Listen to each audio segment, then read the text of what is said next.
విద్యార్థుల పట్ల అసభ్యంగా ప్రవర్తించిన ఉపాధ్యాయునికి దేహశుద్ధి జరిగింది. ప్రకాశం జిల్లా నాగులుప్పాడు మండలం జిల్లా పరిషత్ హైస్కూల్లో ఘటన ఆలస్యంగా వెలుగు చూస్తుంది.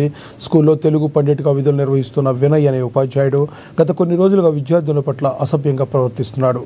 దీంతో విద్యార్థుల కుటుంబ సభ్యులకు తెలపడంతో వారు ఉపాధ్యాయునికి దేహశుద్ధి చేశారు. గతంలో సదరు ఉపాధ్యాయుడు పనిచేసిన పాఠశాలలో కూడా పలు రకాల ఆరోపణలు ఉన్నాయని విచారించి చర్యలు తీసుకుంటామని ఎస్ఐ రజియా సుల్తానా బేగం తెలిపారు. ఇక్కడ నిడమానూరు హై స్కూల్లో కోనం శ్రీరామరెడ్డి హై స్కూల్లో ఒక విషయం జరిగింది. ఆ విషయం గురించి జరగడం దురదృష్టకరము. గత 4 రోజుల నుంచి జరుగుతుందంట. కనీసం మా దృష్టికి హెచ్ఎం గారు తీసుకురాలేదు.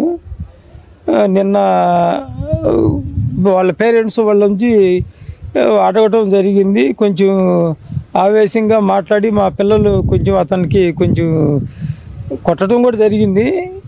అలాంటి పునరావృతం కాకుండా చర్యలు తీసుకోవాలని పోలీసు వారికి కానీ ఎడ్యుకేషన్ డిపార్ట్మెంట్ వారికి కానీ తెలియజేయడం జరుగుతుంది. గతంలో కూడా అతనికి వినయ్ అని అతనికి నేను బీసీ నాయకుడిని చెప్పుకొని చెదిరోళ్ళ కేసు ఆల్రెడీ ఒకసారి సస్పెండ్ అయ్యి 2 సార్లు సస్పెండ్ అయ్యి ఉండండి అతను అన్నీ ఇప్పుడు మాకు కొత్తగా మాకు అన్నీ తెలుస్తున్నాయి. దయచేసి కూడా అతని మీద కఠినమైన చర్య తీసుకోవాలని కోరుకుంటూ మాకు నేను సాయంత్రం 6 గంటలకి తెలిసింది. అది మా ఉన్నతాధికారులకు తెలియజేసాము. మాకు ఎంఈ వాళ్ళ ద్వారా తెలిసింది విషయం. తర్వాత హెడ్ మాస్టర్ని పిలిచి వివరణ తీసుకున్నాం. ఉన్నతాధికారులకు తెలియజేసాం. వారు ఈరోజు వెళ్ళి విచారణ జరిపి సమగ్ర నివేదిక ఇమ్మన్నారు. అందుకని ఇక్కడికి రావడం జరిగింది. విచారణ జరపబోతున్నాం. జరిపిన తర్వాత మాత్రమే దానికి సంబంధించిన రిపోర్టుని మా ఉన్నతాధికారులకు అందజేస్తాం. గతంలో విషయం అయితే మనకైతే తెలియదు. గతంలో ఏమైనా ఉన్నాయేమో తెలియదు. అవన్నీ మేము దాని మీద కామెంట్ చేయలేము. మనం ఇక్కడ జరిగిన సంఘటన ఉన్న విషయం ఉన్నట్టుగా రాస్తాం. ఏం జరిగిందో అది.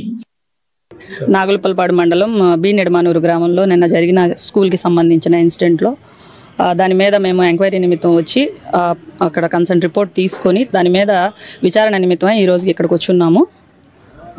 ఆ ఉపాధ్యాయుడికి సంబంధించిన సర్వీస్ రికార్డు సంబంధించి మొత్తం వెరిఫై చేస్తున్నాము.